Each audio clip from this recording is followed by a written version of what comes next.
UPSC की तैयारी में सबसे बड़ी गलती क्या है? नहीं किताबें पढ़ना? नहीं, सबसे बड़ी गलती है ऐसे नोट्स बनाना जो खुद एक नई किताब बन जाएं। सोचिए, मेंस से सिर्फ 10 दिन पहले आपके सामने 500 पेज के नोट्स पड़े हों। सच्चाई यह है, आप उन्हें कभी रिवाइज नहीं कर पाएंगे। लेकिन अगर मैं कहूं कि 100 पेज का चैप्टर सिर्फ एक पेज में समेटा जा सकता है, आज मैं आपको सिखाऊंगा द फनल मेथड, वो तरीका जिससे यूपीएससी टॉपर्स समंदर जैसे सिलेबस को मुट्ठी में कैद कर लेते हैं। पहला layer, the 10 page draft.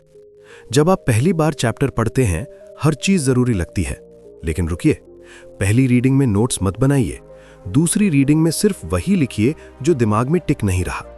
Rule याद रखिए, अगर बुक 100 पेज की है तो आपके नोट्स 10-12 पेज से ज्यादा नहीं। यहां सजावट नहीं, कंसेप्चुअल क्लैरिटी मायने रखती है।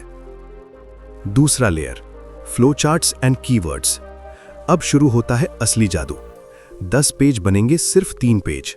पूरे वाक्य लिखना बंद कीजिए।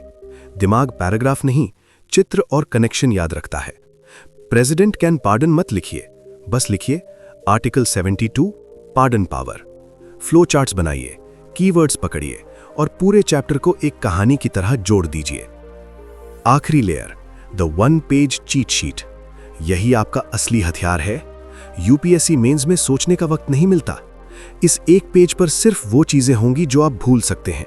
Data and facts, articles and amendments, committees, case laws. अगर ये एक पेज आपके पास है तो पूरा चैप्टर आपकी उंगलियों पर है। याद रखिए, यूपीएससी में लड़ाई ज्ञान की नहीं, रिटेंशन की है। जो अंत तक याद रखेगा वही एलबीएसएनए के गेट के अंदर जाएगा। तो आज ही अपनी सबसे मोटी नोटबुक उठाइए और उस पर फनल मेथड लागू कीजिए। अगर आप चाहते हैं कि मैं गवर्नर या प्रियम्बल का लेयर 3 सैंपल दिखाऊं, तो नीचे कमेंट में लिखिए PDF। और ऐसे ही स्टडी हैक्स के लिए जुड़े रहिए। जय हिंद।